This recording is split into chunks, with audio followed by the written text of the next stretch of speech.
So Vijay sir வந்து எல்லாரையும் அரவணைக்கிறது வந்து சில பேர் தவறாக பேசும்போது எனக்கு இதை சொல்லியே ஆகணும்னு தோணுச்சு. அது எங்களுக்கு ஒரு தாய்மாராக பார்க்கும்போது எங்களுக்கு அப்படி தெரியல. எங்கள் வீட்டோட ஒரு அப்பா வந்து ஒரு வாஞ்சியோட ஒரு குழந்தைய கட்டிப்பிடிச்சு முத்தம் கொடுத்தா எப்படி இருக்கும் எங்களுக்கு?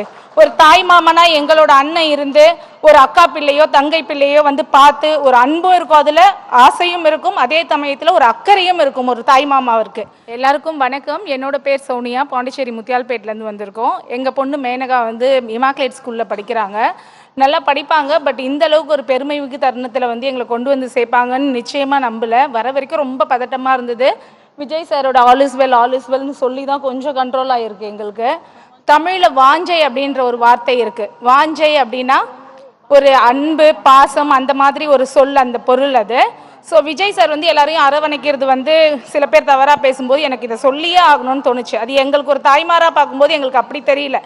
எங்கள் வீட்டோட ஒரு அப்பா வந்து ஒரு வாஞ்சியோட ஒரு குழந்தைய கட்டிப்பிடிச்சு முத்தம் கொடுத்தா எப்படி இருக்கும் எங்களுக்கு?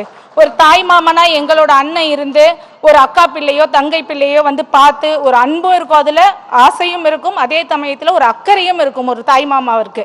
அப்படி தான் நாங்கள் வந்து விஜய் சாரை பார்க்குறோம். எங்களுக்கு அதில் எந்த ஒரு கள்ளங்கபடமும் இல்லை. பெண் பிள்ளைகளை தன் பிள்ளை போல் பார்க்கும் இந்த மனிதர் வந்து நிச்சயமாக அரசியலுக்கு வந்தார்னா காந்தியடிகள் சொன்ன மாதிரி இரவுல தனியா ஒரு பெண் பிள்ளை, அதுவும் குழந்தை கூட நடந்து செல்லலாம்.